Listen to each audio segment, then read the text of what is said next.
잠언 6장 12절부터 19절 말씀까지입니다.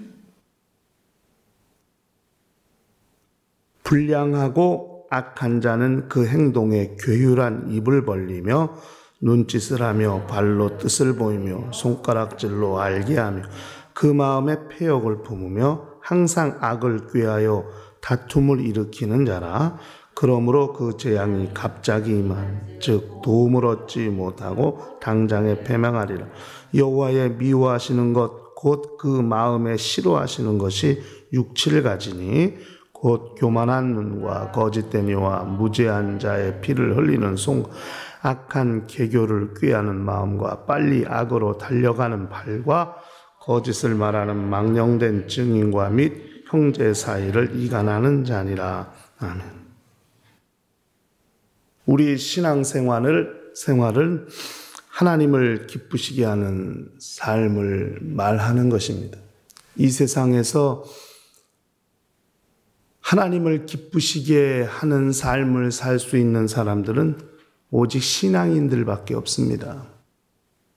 그러므로 하나님이 기뻐하시는 것이 있다는 것을 아는 것이죠.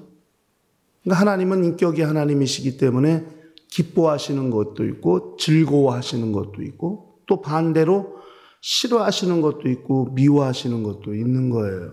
그렇기 때문에 하나님이 미워하시는 일을 하지 아니하고 하나님이 싫어하시는 일을 하지 않는 것, 그것이 우리 신앙인들의 삶이어야 한다 하는 것입니다.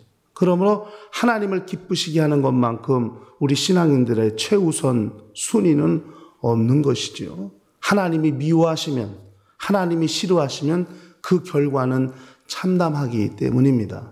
이 세상에 살 때도 부모를 기쁘게 하고 부모를 즐겁게 하려고 하는 자식들의 수고와 노력이 있지 않습니까? 부모의 마음을 기쁘게 하는 것, 이것이 자손된 자들의 기본 마음이어야 하는 것처럼 하나님의 자녀된 자들은 하나님을 기쁘시게 하는 것이, 그것이 또 하나님의 자녀된 자들의 기본 자세이어야 하는 것이죠. 오늘 우리가 읽은 말씀은 하나님이 아주 구체적으로 하나님이 싫어하시고 미워하시고 하나님이 원치 않아 하시는 것을 이렇게 한 6, 7가지로 기록을 하고 있습니다.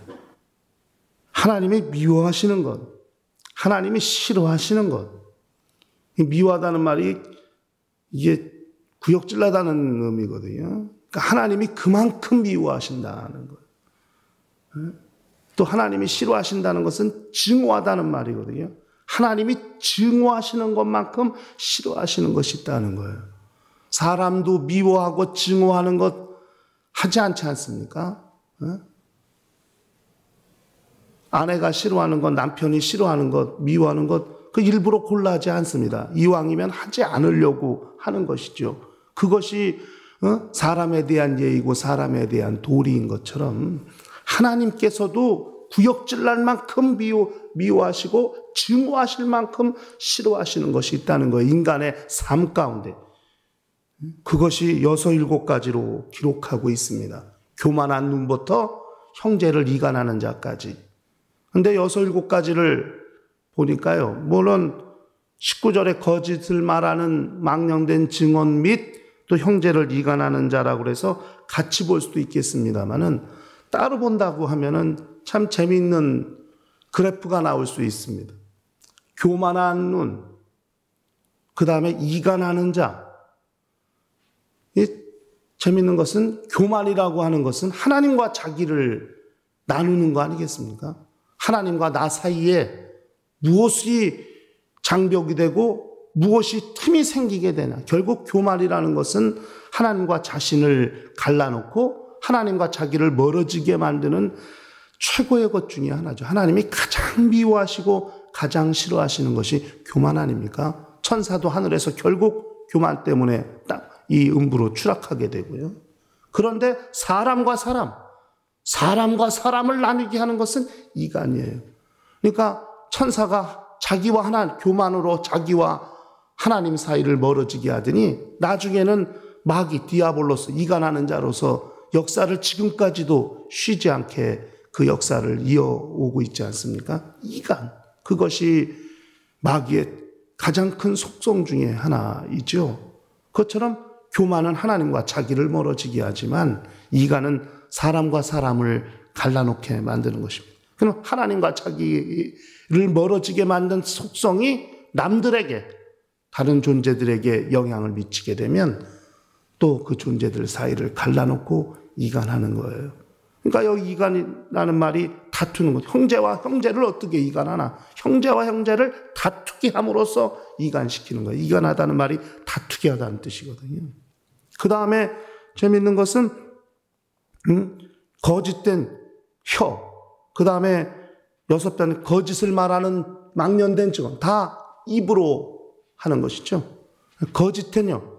자기를 감추기 위해서, 자기를 변명하기 위해서, 자기를 지키기 위해서 그렇게 거짓된 혀를 사용하지만은 망령된 증언은 남을 망가뜨리는 거예요. 거짓된 혀는 자기를 무너뜨리게 합니다만은 망령된 증언은 결국 남을 어렵게 만들고 남을 힘들게 만드는 일에 사용되는 것이죠. 세 번째, 무죄한 자의 피를 흘리는 손. 그 다음에 악으로 빠르게 악으로 달려가는 발. 손이 사람의 생명을 상하게 하는 것.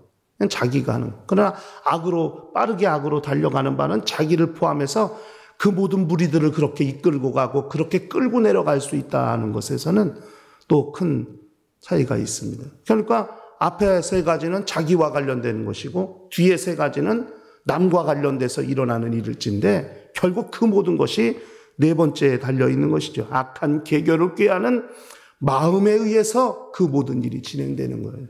그래서 가장 말하고 싶은 것을 가운데 배치하고 결국 앞에 세 가지는 하나님과 자기와의 관계, 뒤에 세 가지는 이웃과의 관계 속에서 일어나는 하나님이 미워하시고 하나님이 싫어하시는 것을 7가지를 기록하고 있습니다. 결국 그 모든 것이 악한 괴계를 꾀하는 마음에서부터 시작이 되는 거예요. 내 마음이 어디에 속했나, 어느 편에 있는가, 어디에 가 있는가를 돌아보는 것이, 그것이 지혜인 것이죠. 마음을 움직이는 것, 마음을 하나님 편에 속하게 하고 마음을 하나님의 말씀에 순종하게 하고 그 마음이 하나님의 말씀에 지배를 받고 살아가게 하는 것만큼 중요한 것 없습니다. 그 마음을 빼앗기게 되면 결국 생각도 빼앗기게 되고 우리의 행동도 제어할 수 없는 참담한 결과를 가져오게 할 수도 있다는 것을 기억할 필요가 있는 것이죠.